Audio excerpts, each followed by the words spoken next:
At the most significant moment, I, Austin Weston, and my wife Arlene were both 33 years old. We were married for 11 years and had two daughters, Justine, 8, and Sybil, 6. Arlene and I are both a little prettier, taller, smarter, and more athletic than average, but not geniuses, actors, or models. Our libido is also a little higher than normal, and we have had a very good sex life, although not off the charts. Arlene was a corporate attorney who specialized in contract negotiations, but also knew about wills, trusts, and probate. I was and continue to be the vice president of purchasing, including IT equipment, for a small publicly traded company. My sister Jen, her husband Bill, and their two twin daughters, Kate and Beth, 7, live about 4 miles away by road, 1 mile as the crow flies, because there is a large park and preserve that you have to go around to get to. Get to them. Our children and their cousins are best friends and go to the same school. Although I didn't really know Bill before he started dating Jen and married her 6 months later, he became my best friend. One of Arlene's quirks was her approach to finances and saving money. She insisted on investing in jewelry and art. Gold and platinum jewelry and art are investments that can be enjoyed while they last, was her usual refrain. While I invested a little in the stock market, most of our savings were invested in jewelry, both for her and for me, and artwork in the form of paintings and a few sculptures. We also encouraged relatives to give our children gifts of jewelry and art, and also gave them gifts such as big gifts for birthdays and Christmas. Of course, also with toys, games, books, and/or clothes. Due to the significant value of our jewelry and art assets, we had a complex security system. It included electrically powered sensors for each of our 12 or so most valuable paintings and 2 of our most valuable sculptures. We also had a safe on the bedroom floor, and we each had a locked desk. Arlene had the only key to her desk, I had the only key to mine, and Arlene had the key to the safe with the only other one in our bank safe. To ensure continuous operation of our sensors and security system, we had a generator backup and also a battery backup, double redundancy. Bill took after us in some ways, but in a slightly different direction. He had high-definition cameras covering the only 3 entrances to his house and a security system, although it was less sophisticated than ours. Another quirk that Arlene exhibited, perhaps due to her semi-specialization in wills, trusts, and probate, was adding expensive jewelry and art to our wills soon after purchasing them. All men's jewelry was added to my will, with the recipient rotating between our daughters Justine and Sybil, if Arlene died before me, and vice versa, with Arlene for women's jewelry. For works of art, we alternated between ourselves which of us would bequeath them in our wills, again alternating between Justine and Sybil. This had the effect of separating out some of our assets, both mine and hers, since you cannot bequeath something that is not fully yours. Life went on as usual, as far as I was concerned, until one Thursday evening.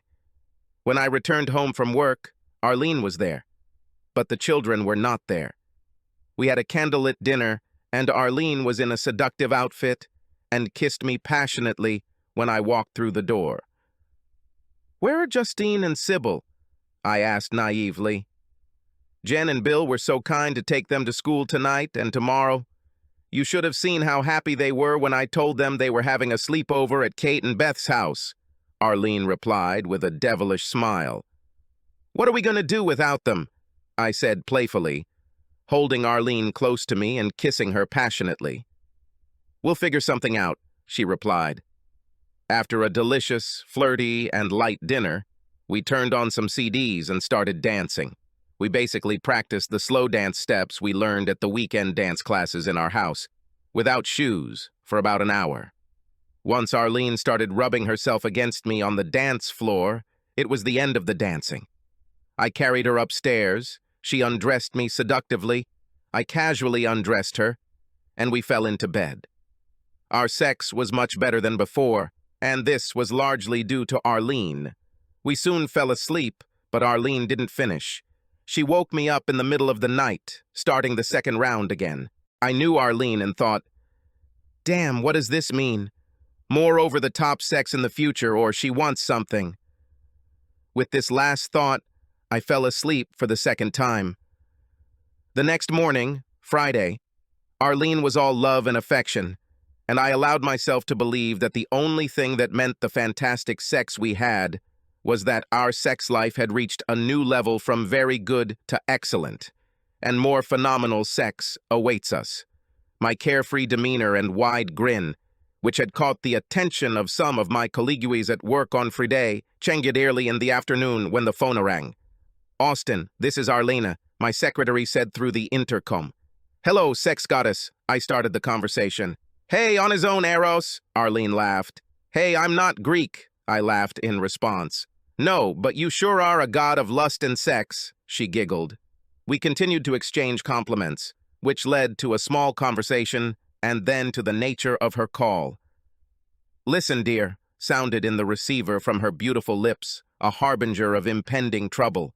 "Some people from the office are going out to eat and drink tonight as part of a team-building event suggested by the morale consultant. I told you about that our corporation recently hired. Do you mind picking up the kids from daycare and having dinner tonight?" "You're not even coming home?" I burst out with pure disappointment in my voice. "Of course I'll need to change, but I won't have time to pick them up and cook dinner. We have to meet at the restaurant at 6:30. Oh, please be kind. I don't want to be the only one in our group who won't go," she purred. Irritated, I asked, "Why such short notice?" "I guess it's part of the exercise, sacrificing for the team. You know, I'd much rather be with you and the kids, but I feel like I have to do this," she continued, purring even more. What could I say at that moment? After the best sex of my life, she knew damn well that I couldn't be an asshole and say no. I resigned myself to the inevitable. "Of course, honey. We can kiss you goodbye, right?" I asked sweetly. "As long as you don't try to drag me into bed, Eros," she giggled. We said goodbye. I sat dumbfounded at my desk. She'd never gone out with the boys from work before. As far as I know, she really didn't like most of them, and I don't remember her ever inviting any of her colleagues to our home. I also don't remember her ever telling me about the team-building consultant. This smelled like a huge lie. My sunny mood and grin disappeared. I picked up the kids, made them their favorite mac and cheese dish, though I made them eat salad too, and we saw Arlene off. We couldn't really kiss her. "Don't ruin my makeup or wrinkle my dress," she giggled, giving us all little kisses on the cheek. "This dress doesn't look like team-building wear," I muttered to myself, "unless the exercise is to make sex happen." When Arlene returned home that night, I noticed the time, 1:02 a.m. Hardly dinner and a few drinks. I pretended to be asleep to avoid confrontation.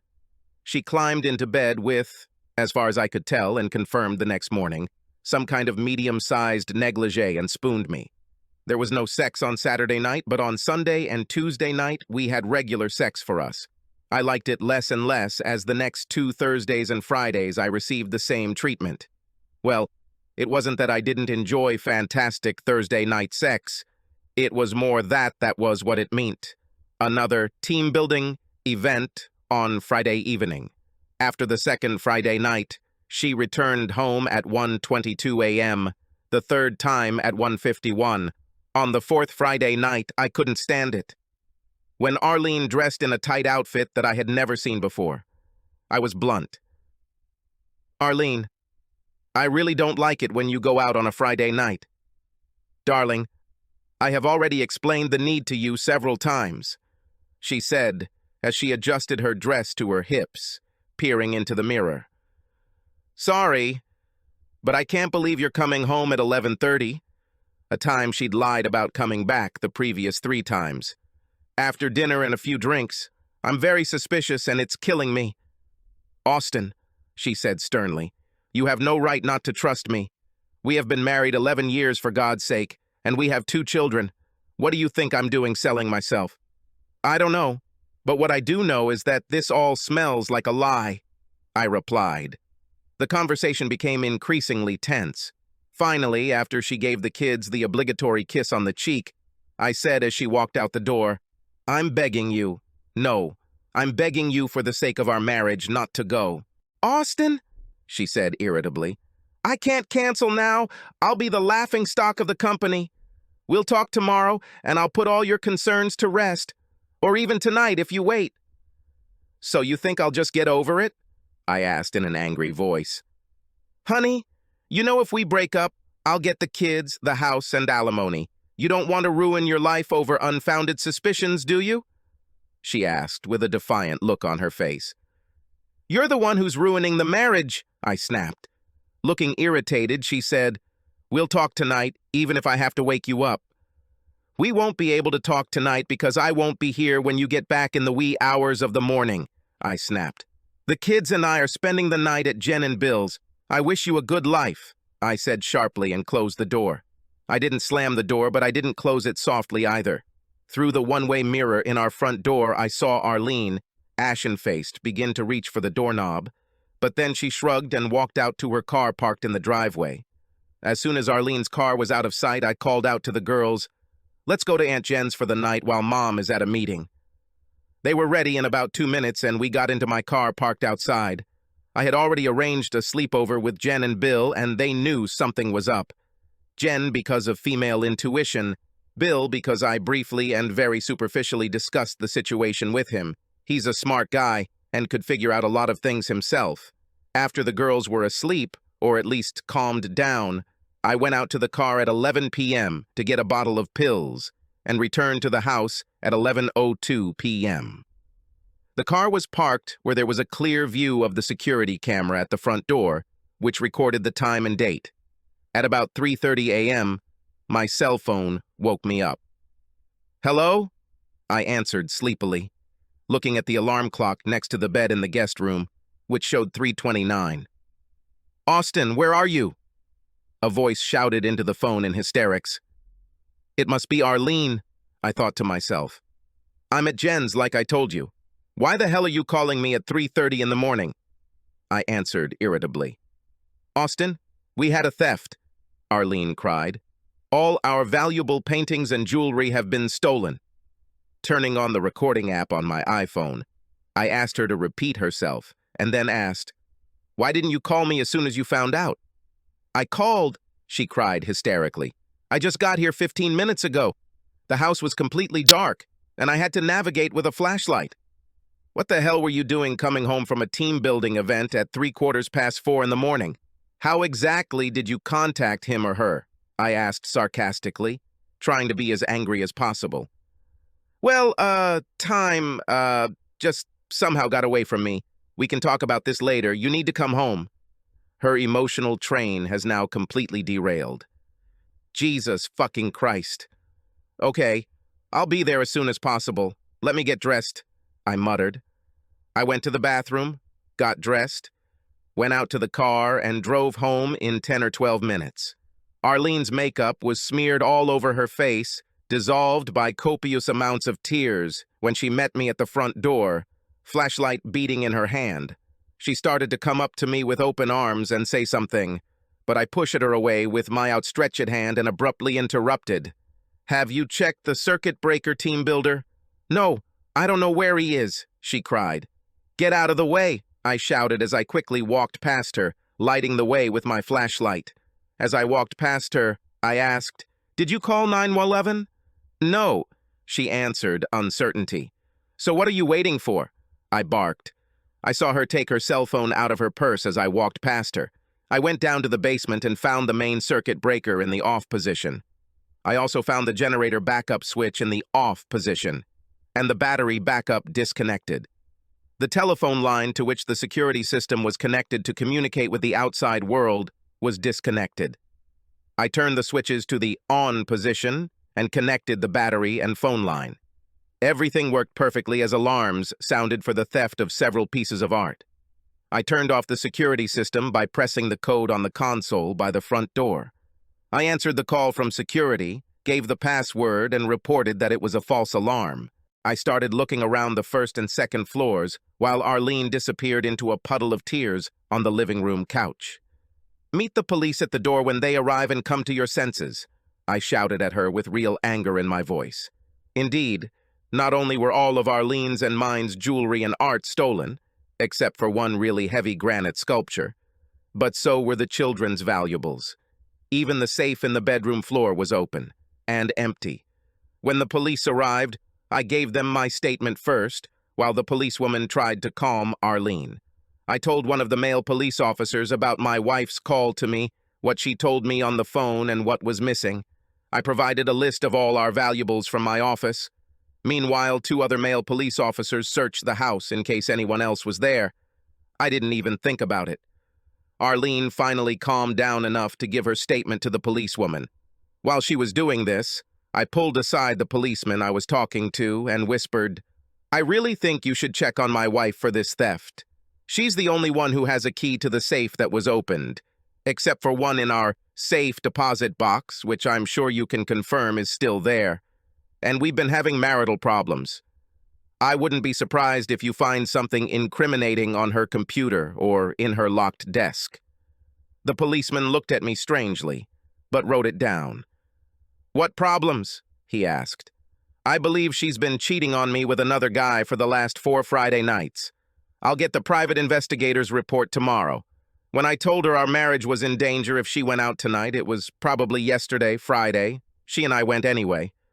I think she wants to leave me and doesn't want to share our wealth when she leaves," I said, as sincerely as possible. "Would she really do that with 2 kids?" he asked. "She would suggest that she could take the children with her," I replied.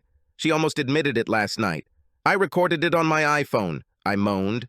"Are you saying you'll get the private investigator's report tomorrow, Sunday?" he asked. "No, sorry.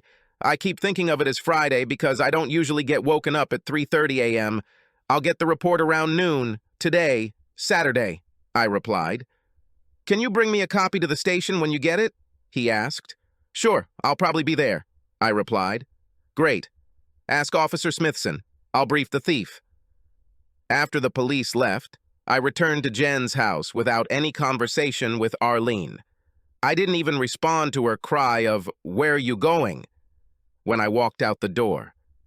After a nice breakfast at Jen's, where I told her and Bill all the details, I returned the kids home around 10 a.m. I told them that some of our items were temporarily missing, but I was confident that we would get them back. They were sad and cried when they saw that some of their favorite things were gone. Arlene, still looking terrible, and I tried to console the children. "I have a few things to do," I told them, "but I'll be back in 2 or 2.5 hours. Would you like to go to the park then?" I asked, smiling as widely as possible. It turned their tears into smiles. I received hugs from them, and as I prepared to leave, Arlene came up to me and asked, "Where are you going?"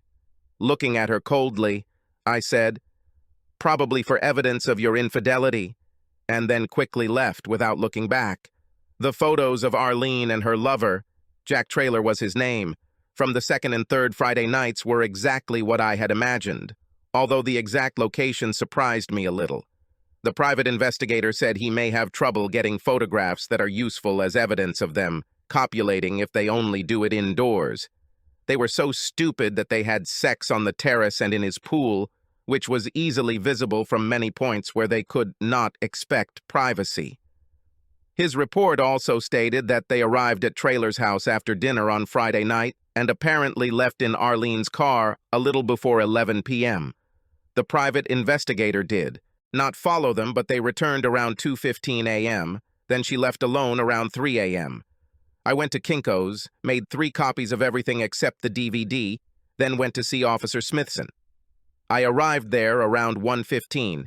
He immediately introduced me to Detective June Grayson, a burglary detective who was as beautiful as the policewoman on TV, one of the ones I didn't think existed in real life. She was not only beautiful, but also smart. After reviewing my evidence without my prompting, Grayson said, "It appears your wife and this Traylor guy were out of place at the time of your theft. Your security computer indicated that all systems were turned off at 11:05 p.m. To cover all the bases. Where were you then?" "I was at my sister's house," I replied casually.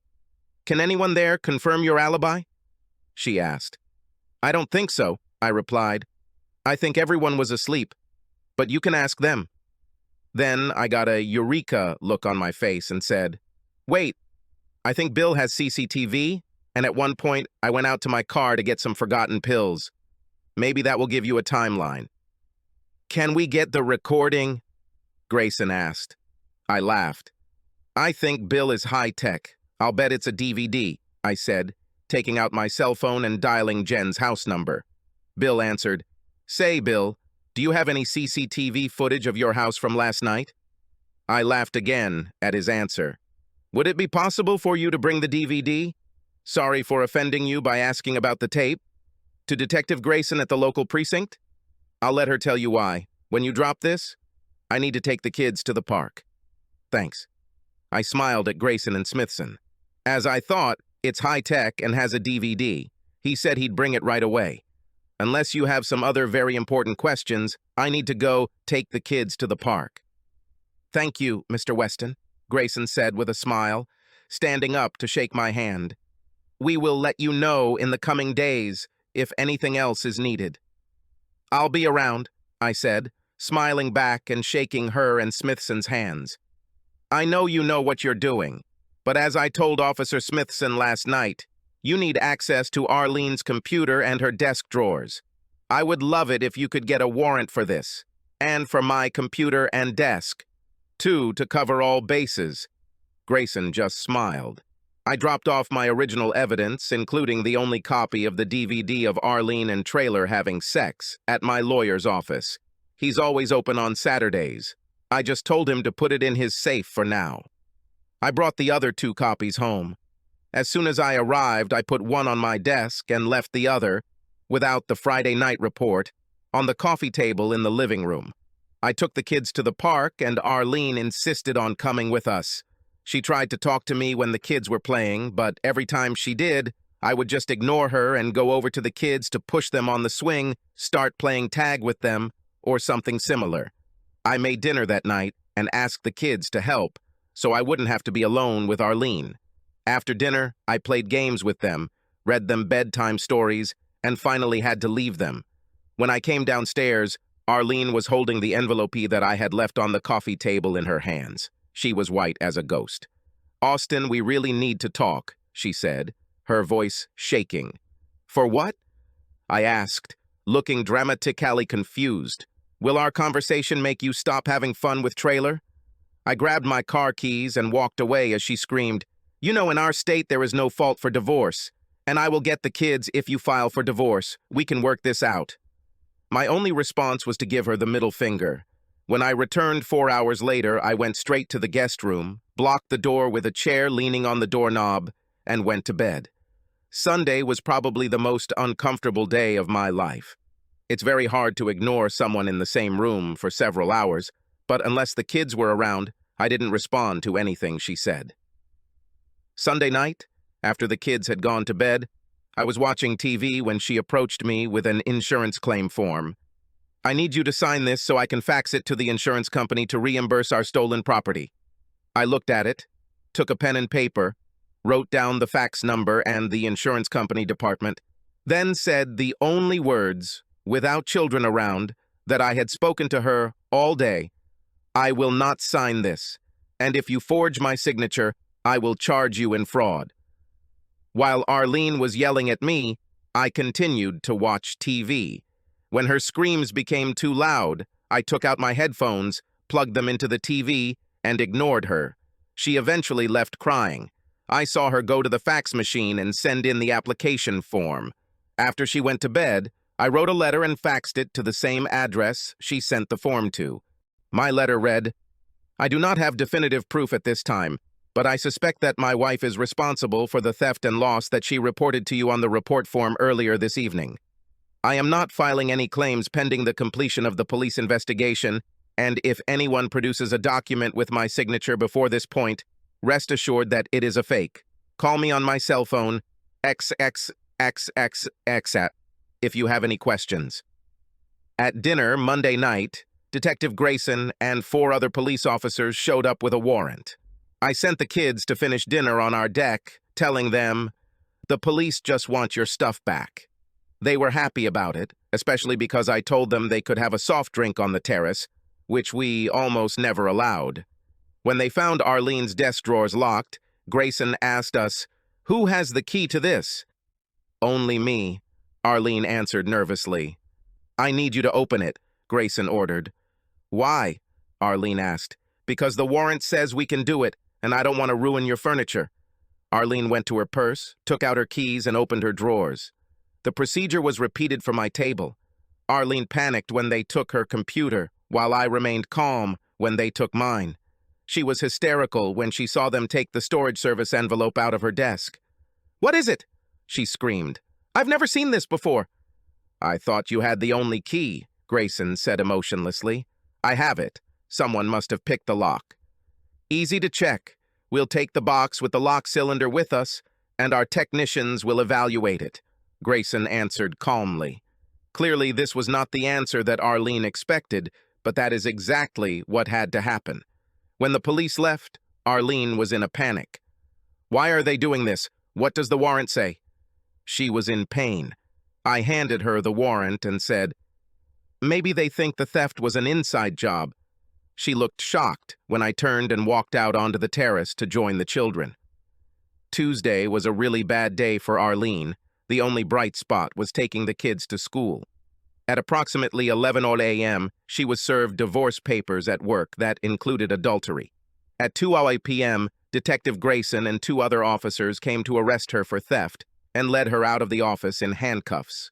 On Tuesday morning, Detective Grayson called me asking me to come to a warehouse about 10 minutes from our home to identify our stolen property.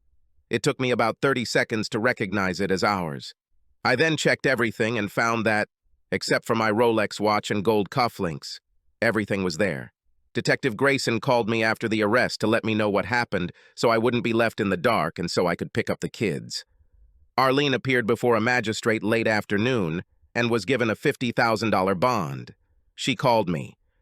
"Austin, I'm calling you from prison. Please don't hang up," Arlene begged. "I didn't know adultery was illegal." "Why are you in jail, Arlene?" I asked sarcastically, already knowing the answer. "They think I robbed our house. It's funny," she cried.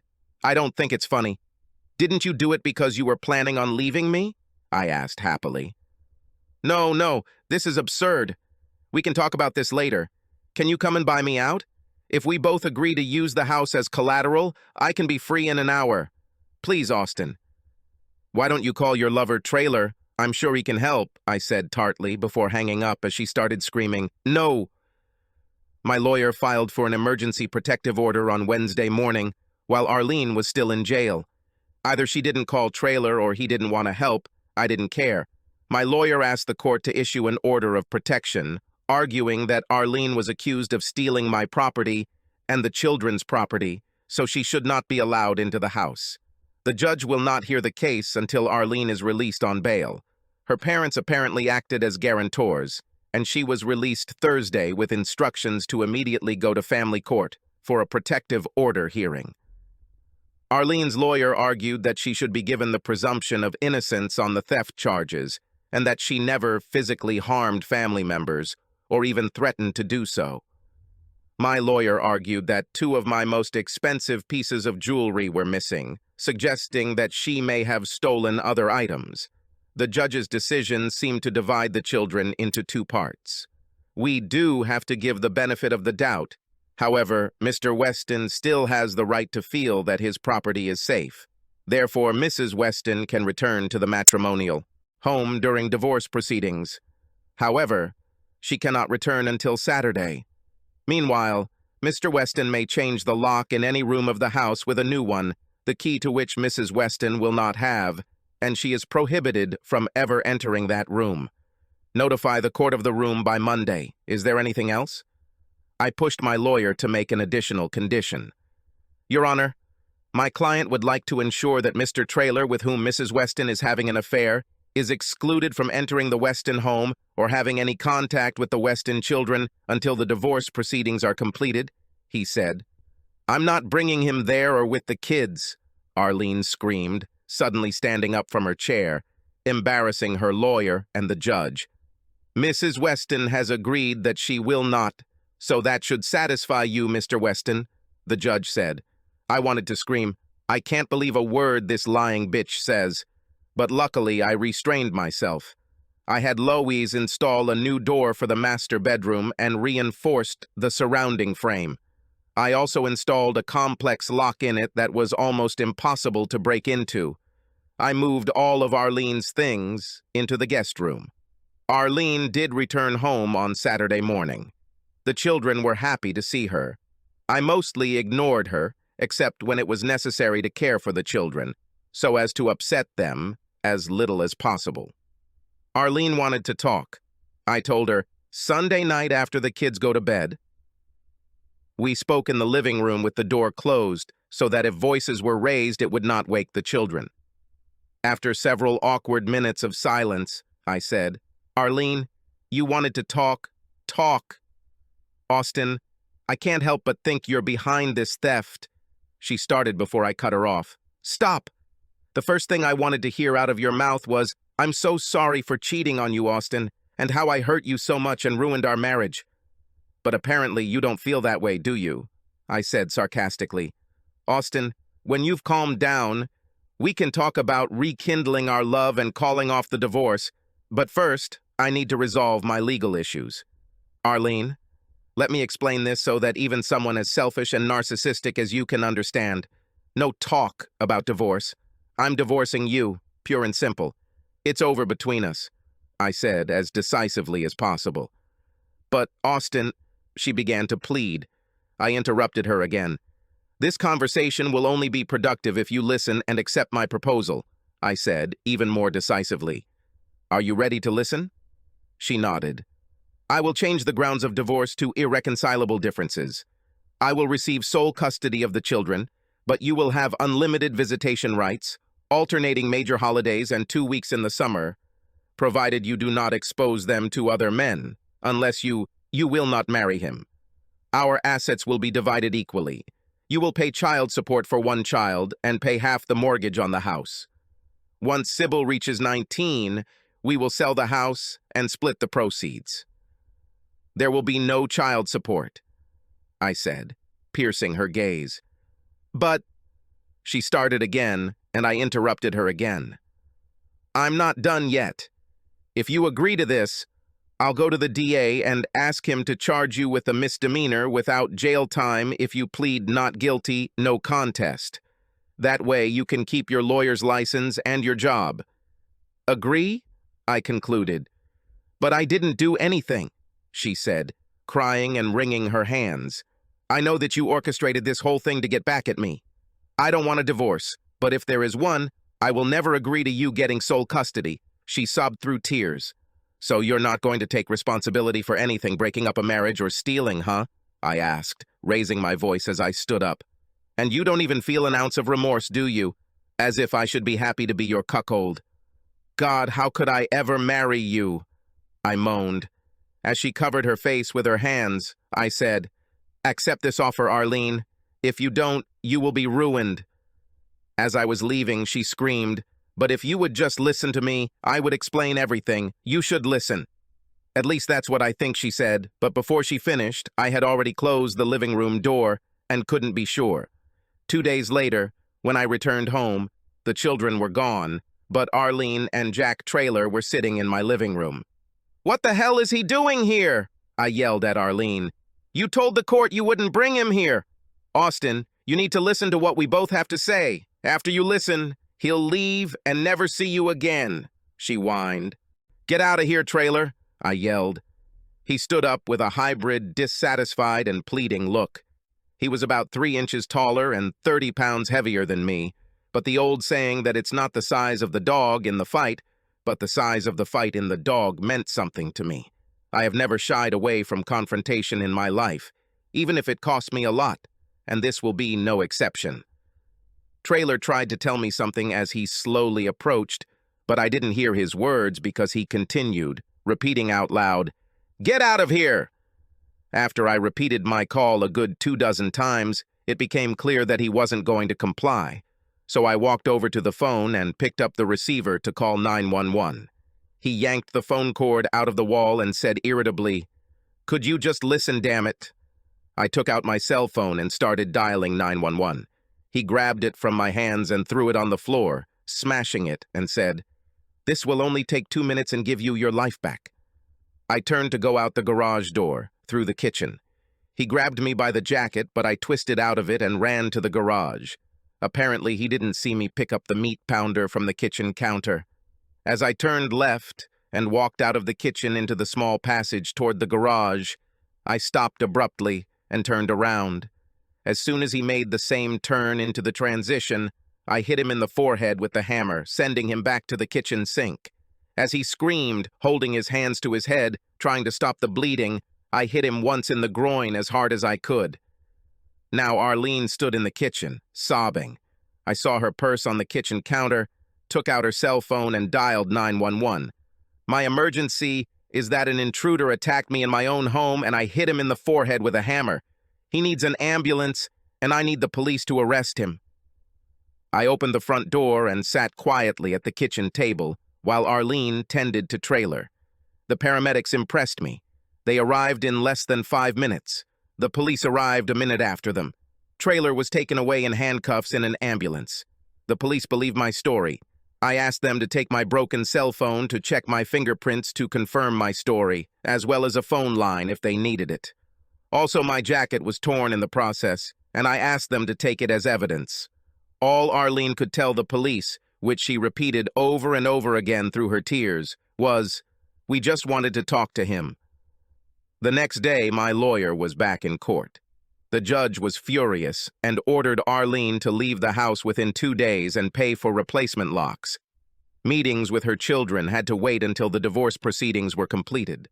The judge put the divorce on hold until the criminal case against Arlene is completed. I talked Detective Grayson into getting a search warrant for Trailer's car and house, as well as Arlene's car. In Trailer's car, they found my gold cufflinks, and in the trunk of Arlene's car, they found a gift with Jack written on it and a heart on the label. The gift was my Rolex watch.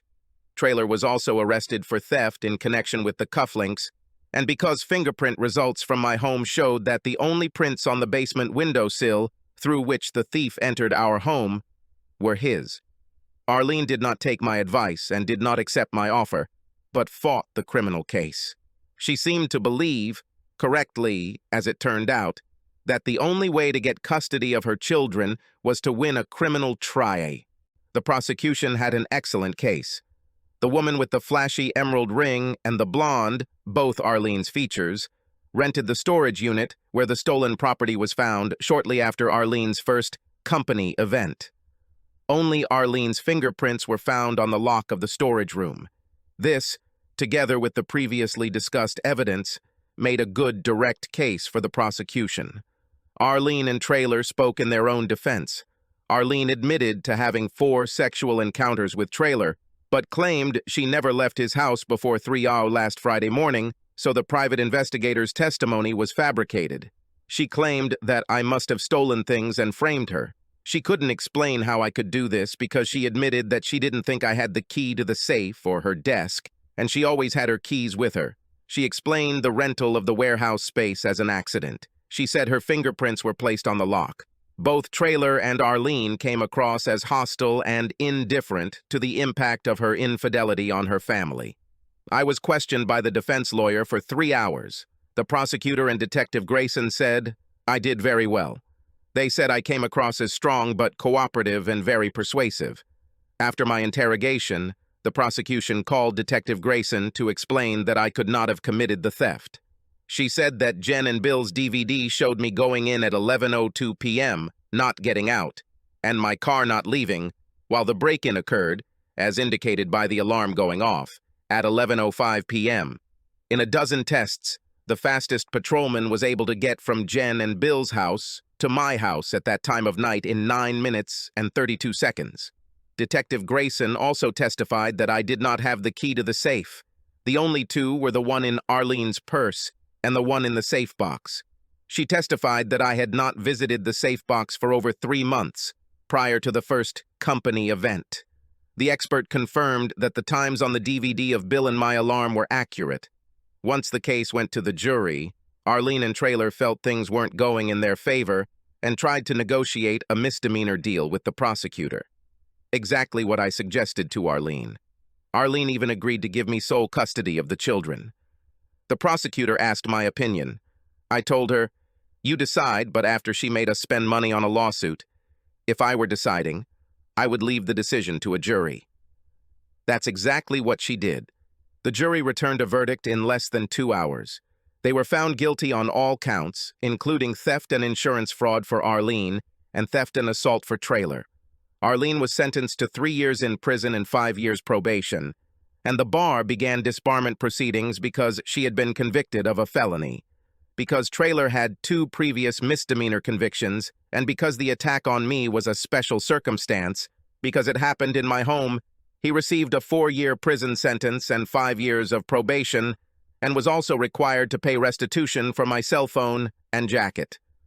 After the criminal trial, divorce became an obvious formality. All of Arlene's requests, through her lawyer since she was in prison, were denied. The marriage was dissolved on the grounds of adultery. I got full custody of the children, paid 3 years' worth of child support, and more when Arlene got out of jail, and a house. The rest of our assets, before Arlene's criminal defense costs, were divided equally. She was ordered to pay my legal costs. When I walked out of court with my brother-in-law and best friend Bill, he was smiling from ear to ear. "What kind of satisfied smile is that?" I asked. "How you did it, Austin? You can tell me now." He expected an answer. "Did what?" I laughed. "What I didn't tell Bill, but will tell you, is that, of course, I orchestrated this whole theft. I was very suspicious of the team-building event the first time I heard about it. I confirmed that this was a lie by asking a colleague to call HR at Arlene's office. If HR didn't know anything, I concluded it was a hoax. On the first Friday of the team-building event, I'd already hired a high school girl as a nanny. She came as soon as Arlene left. I paid her $50 to babysit and $100 to keep quiet about her being the babysitter that night. Arlene's cell phone was emitting a signal that the app on my smartphone could detect, and I made sure it was working before she left that Friday night. As soon as the nanny arrived, I tracked Arlene using this app. I found her and a guy I'd never seen before in a restaurant I'd never even heard of. I entered the restaurant in disguise, walked up to the dishwasher boy and gave him $100 to bring me the glass Arlene drank from. I waited until Arlene and her lover left the restaurant. I saw them kissing before she got into his car. Still in disguise, I walked behind the car and took a photo of the license plate with my cell phone. By Monday afternoon, I had learned that Arlene's date was Jack Traylor and where he lived. I hired a private detective to follow Arlene on the 2nd and 3rd Fridays, and that's when he took photos of them having sex by his pool. I told the private investigator that I didn't want his report, so I could claim that I had no evidence until that day, until the day after her 4th Friday team-building event. I had a plan in place, including how to get custody of the kids if we divorced, by Sunday night. That first Monday before I left for work, I pulled Arlene's signature emerald ring out of her jewelry box. She never wore it to work, but she always wore it when she went out. I paid an actress who was the same size as Arlene and who wore a wig the same color and style as Arlene, and put an emerald ring on her finger to rent a storage unit in Arlene's name, paying cash for 3 months in advance. By Tuesday, I bought clay for impressions of the keys. While Arlene slept that night, I quietly took her keys from her purse and made impressions of the keys to the home safe and desk. The next day, I came home early from work and, using an alloy of fusible metal that melts quickly and then hardens, I made copies of these keys. Wearing gloves, I laid out the new lock that night and asked Arlene if she had seen it or the key to it before. She picked them both up, examined them, and said, "No, I don't think so." "Why?" "If you don't need it, I want to use it to lock my toolbox, okay?" I answered. "Of course," she replied and left. I put the lock in a plastic bag, hoping her fingerprints would be on it and the key. 2 days before the theft, I marked obstacles along the path through the woods between my house and Jen and Bill's house with reflectors.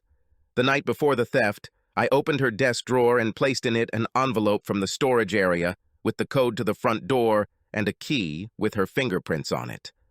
I asked the same actress who rented the space for me to rent a van with a motorcycle rack on the back, and I asked her boyfriend to rent me a dirt bike.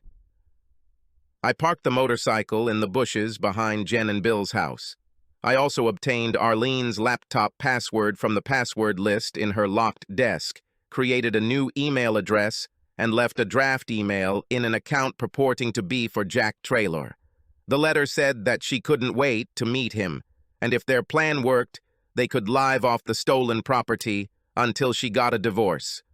I paid the actress and her boyfriend to be on call on the fourth Friday of the team building event to come out to the side of Traylor's house and use Arlene's extra car key to drive away in it. Before doing this, I asked the guy to unlock Traylor's car with the emergency lock tool and leave my gold cufflinks between the door and the passenger seat. I also placed a wrapped gift with Jack on the label and my Rolex watch inside in the trunk of Arlene's car. Earlier that day, I parked the rental van in my garage and turned off the automatic garage lift. 2 days before the theft, I left Traylor's fingerprints from a glass in a restaurant on a basement windowsill that allowed access. I found that it was much easier than I expected. Instructions online. Cocoa powder, a flat bowl, and a small brush were all I needed. Plus, a little patience. Looks like I did it well enough to fool the police. Until my conversation with Arlene, begging her not to go out on the fourth Friday, I had not decided whether to actually go through with it. I truly believed that if she had stayed home that night and ended her relationship with Traylor, we would have had at least a 50% chance of saving our marriage. When she not only went, but made a remark to me that she would get the children if I tried to get a divorce, my love for her instantly evaporated, and I put the plan into action. The only help Bill provided, without knowing it, was that in the weeks leading up to the theft, he answered my questions about the only part of his house that wasn't on cameras, namely about a specific basement window with fake metal bars. By the time I returned to Bill's house from my car at 11:02 p.m., I had already opened the hidden basement window. I quickly exited through it, got to the dirt bike, drove through the woods at over 40 mph, knowing that the reflectors would warn me of obstacles, and made it to the basement window of my house, which I had previously cut off power to and on, which I left Traylor's fingerprints. Using gloves for everything, I first pulled out the phone line, then disconnected the battery, then turned off the backup generator, and then turned off the main power breaker. I used the key I made from Arlene's key to open the safe, since I knew where everything was and the van was in the garage. Despite working in the dark, I got everything out in less than an hour. I went to the storage room, loaded everything in, and put Arlene's fingerprint lock on the latch. It only took a little over an hour. I returned the van to the rental place and left it in the parking lot, throwing the keys in the key box. I hailed a taxi and asked him to drop me off a block from my house. I rode the dirt bike back to Bill's house, collecting reflectors along the way. I hid the motorcycle in the bushes and climbed back into his house through the same window to which I had attached fake metal bars. Having Traylor come to my house and do what he did was an unexpected bonus. I never found out what motivated Arlene to have an affair with Traylor or anything else about it. I think if I had ever listened to them when they were so eager to talk to me, I would have known. However, once she rejected me when I gave her one last chance, I didn't really care. I got my revenge. Now let them live with it. Subscribe to our channel so that your second chaff doesn't cheat on you, and go ahead and listen to the next story, because this story is nothing compared to the next one. If you're under 18, don't even think about listening to the next one.